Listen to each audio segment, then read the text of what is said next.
Well, it's getting darker. Continuing on in Premiere, building up our corporate video, we're going to play with and use some images now. You can incorporate lots of different images into Premiere, pretty much anything, I would say.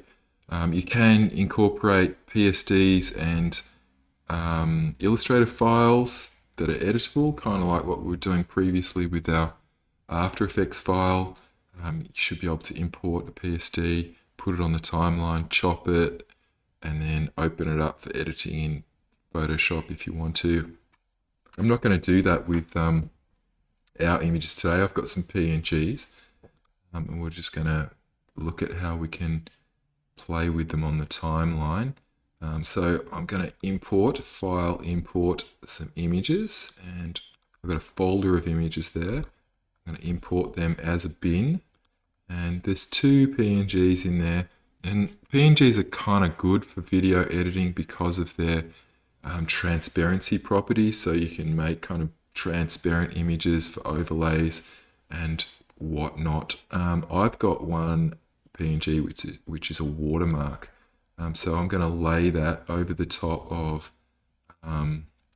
everything to kind of create a bit of like branding across the whole of the whole piece. And so it's got that little industry logo there, and I've just dropped it onto the timeline in this spot here, and it's dropped it on with a default of a 5-second duration, and you can change that in preferences, but an image can be as long as you want, so I can drag it right out to the end, or I could make it shorter. I want it to overlay over here. I'm just going to shut the essential graphics panel so that I can see what's going on here. I want it to go for the whole duration, so that sort of branding is burnt into the video.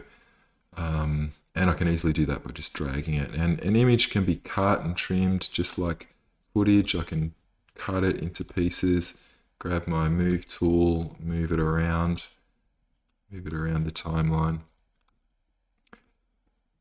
My watermark's going to be there for the whole period, so put it in place like so. We've also got an end graphic there, which I'm going to drop into this spot here. So it's going to kind of tie up the end of the project like so. Of course, we could have incorporated some motion graphics there and animated the outro, but it's just going to be a still at this stage. What else can we do with images? Well, I think we can manipulate the properties, the transformation properties of images within Premiere. And we can do that by looking at the effects controls. So if we go to Window and look for the effects controls, I can see my tab. It's open amongst all of these other tabs here. Under effects controls, we've got kind of properties similar to the transformation properties in After Effects. So if I wanted to make my watermark a little bit sort of more transparent and a little bit more subtle, I could locate my opacity property in the effects controls and drop the opacity down. So I'm just going to drop it down to about that, whatever that is, 37% opacity. And of course, we can muck around with the scale. We can't do much with the, well, we can change the anchor point. We can numerically change the anchor point. We can rotate. And we can also add some masks as well. which could be useful. You can see our little stopwatches here, which is the same stopwatch in After Effects, which indicates that we could do some keyframing on our timeline as well. And maybe with our end slate here, we could animate that within Premiere rather than going back to After Effects. So with the effects control still active, I'm going to select this particular clip, which is an image. And remember, if you hold Shift down, you can snap to these edges or edges of clips. And I'm going to keyframe the scale of this end graphic. So with my timeline indicator right at the start of the clip, I'll hit and add a keyframe, and you can see that there's this like sort of mini timeline in here, and it shows you where your keyframes are.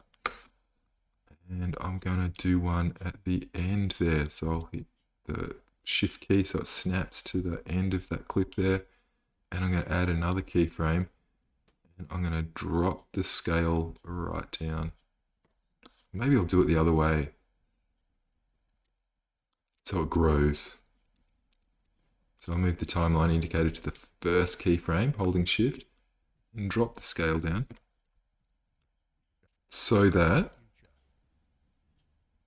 it's now zooming into that as we finish off the piece.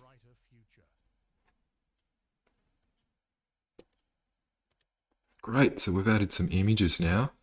We've also looked at how we can transform the images using the effects control panel. And the effects control panel will come up again pretty soon when we start adding some actual effects to our footage.